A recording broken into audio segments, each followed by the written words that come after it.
Paslon Bupati dan Wakil Bupati Semelu, Erli Hasyim dan Nur Hayati menggelar kampanye akbar terakhir di lapangan bola Desa Babul Makmur, Kecamatan Semelu Barat. Kampanye ini turut dihadiri ribuan masyarakat Semelu yang ingin mendengar penyampaian visi dan misi maupun sejumlah program.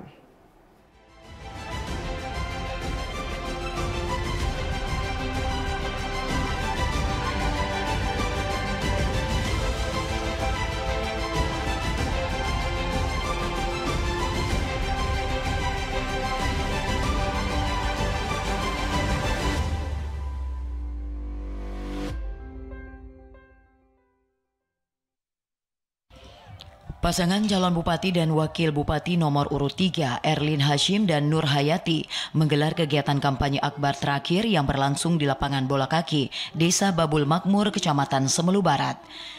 Kegiatan kampanye akbar turut dihadiri ribuan simpatisan calon bupati dan wakil bupati yang mengusung jargon sehati, di mana pada kampanye akbar terakhir ini diisi beberapa kegiatan dan dilanjutkan dengan paslon bupati menyampaikan orasi serta program yang akan dilaksanakan 5 tahun ke depan jika ia terpilih oleh masyarakat Semelu.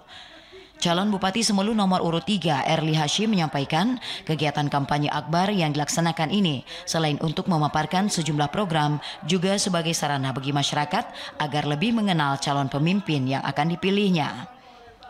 Pesan kita yang pertama bahwa ketika kita ingin suasana kepemimpinan baru yang 5 tahun yang akan datang untuk memimpin Semelu, maka carilah pemimpin yang betul-betul punya jiwa untuk membangun negeri yang kita cintai. Punya jiwa entrepreneurship, bisa ada sebuah leader yang muncul karena memang semangat dari seorang rakyat yang memang terlatih menjadi karakter diri sehingga lahirlah menjadi seorang pemimpin. Menurutnya masyarakat Semelu bisa memilih pemimpin yang memiliki jiwa dan komitmen pembangunan terhadap Kabupaten Semelu untuk 5 tahun mendatang.